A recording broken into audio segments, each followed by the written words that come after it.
If you've been living under a rock this past week, GTA 6 rumours have been buzzing, but there is a seriously dark cloud over the community and this shit has been getting way out of hand. So much so, death threats have even been made. Yeah, I'm not joking, death threats. On the 6th of January, industry insider Jason Schreier appeared on the Button Mash podcast, and the first thing he was questioned about was, of course, GTA 6. Now, being questioned about GTA 6 is obviously not an issue. It would be the first thing I would ask Jason about as well. And neither has what Jason has said been an issue. But for whatever reason, many on the internet, YouTubers and news pages included, ran with it like Usain Bolt ran in the 100 metre with Harry Potter's broomstick up his arse. For full context, and so you know yourself what Jason has said, I'm going to play the clip. It's amazing how time works, because a whole year has passed since our first episode of last year, and yet GTA's release is exactly as far away from us now as we thought it was then, except that we didn't actually believe that because you had told us not to. Yeah, I mean, this is how Rockstar works, or at least has worked in recent decades, I suppose. In the last decade with Red Dead 2, if you look at the history there, they announced it for fall 2017, then it slipped to spring 2018, and then it slipped again to fall 2018, and there it landed October of that year. So I wouldn't be super shocked if that is what happens again.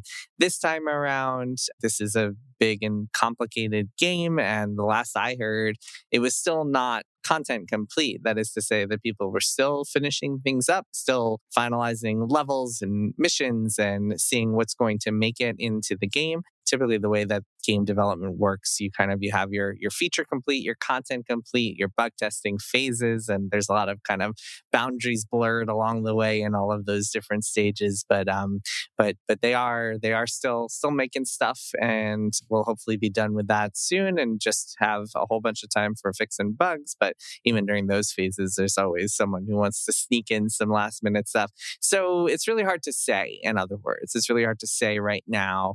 And I don't think anyone at Rockstar could tell you with 100% certainty that they will make it out in November. But I think this feels a little bit more real than fall 2025 did. That was never real, and even more real than May did. I think there were people, even when that May release date was announced, which I believe was like last May, around there. Mm-hmm. They said May 2026. Even then, I think there were people, at least that I spoke to, who were skeptical of that.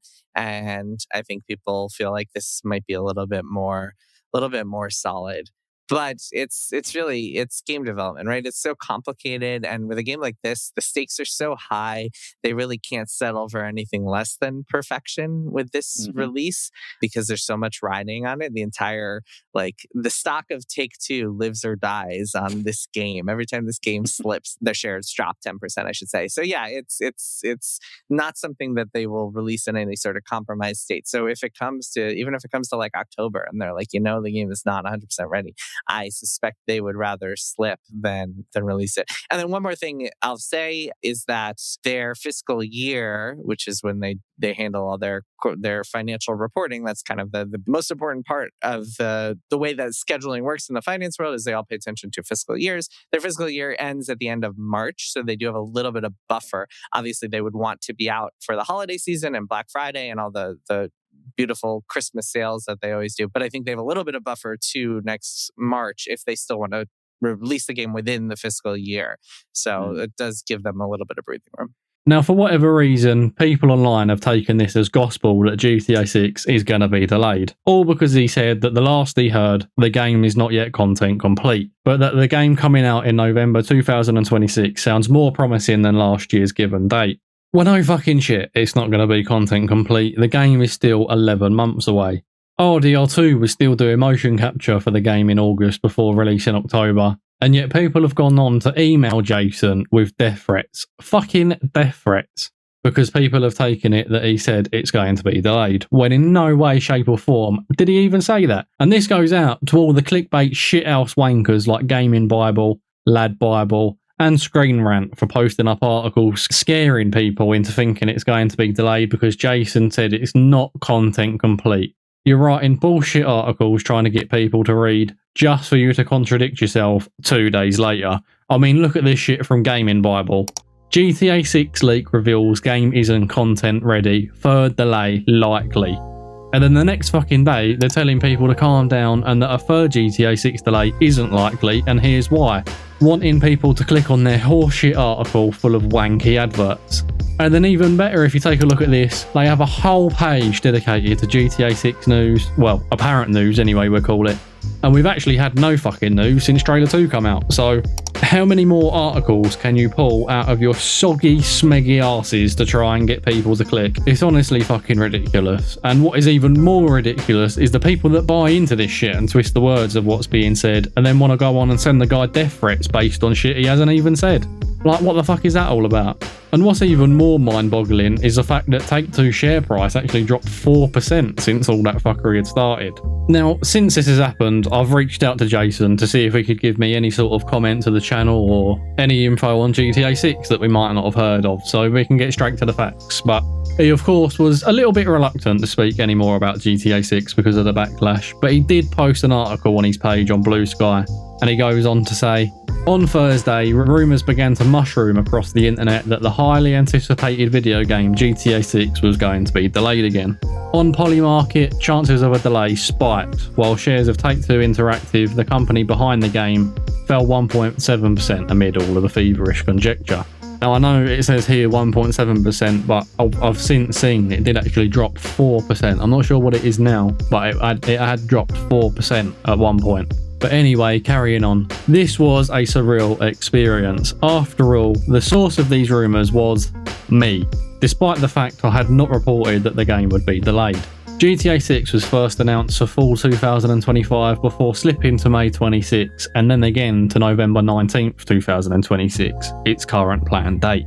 The lengthy development cycle and multiple delays have led to paranoia among nervous fans and analysts that the game is troubled or that it might slip again, which would have big ramifications for Take-Two, its GTA-making studio Rockstar Games, and the rest of the industry. Which takes us to this week's debacle.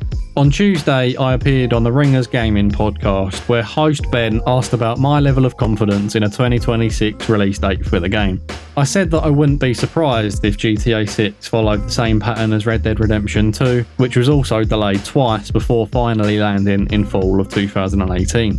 I added that the game is not yet content complete and that the developers are still finalising missions and levels. I don't think anyone at Rockstar could tell you with 100% certainty that they will make it out in November, but I think this feels a little bit more real than Fall 25 did. I cautioned that game development is always complicated and that the stakes are especially high for GTA 6, which Rockstar would rather delay again than release in a compromised state. Which is pretty obvious. I mean, GTA is their baby, it is their main moneymaker. This is always going to be the way that it is for Rockstar Games and GTA. Video game schedules are nearly impossible to predict because they have so many variables, and 10 months is way too far away for anyone to be able to confidently say what will happen next. None of this was newsworthy or controversial information, but over the next 2 days, my quotes were chewed up and spat out by the internet regurgitation machine, leading to a rash of provocative headlines on Thursday. GTA 6 may face another delay, according to industry insider Jason Schreier, wrote Dexerto, a popular internet content maker, in a misleading X post that was liked more than 13,000 times. Other headlines and forum posts added to the storm of misinformation. GTA 6 third delay has gamers kissing goodbye to their November dreams, declared the website Screen Rant. By Friday morning, I was even receiving death threats from gamers. I'd hate for me and my friends to have to track you down, read one email in my inbox. Now, I'm not going to go on and read the full article, but I'm honestly lost for words at this shit. But I do have one message for those that are wanting to clickbait this shit and just straight up lie. And that is to fuck off and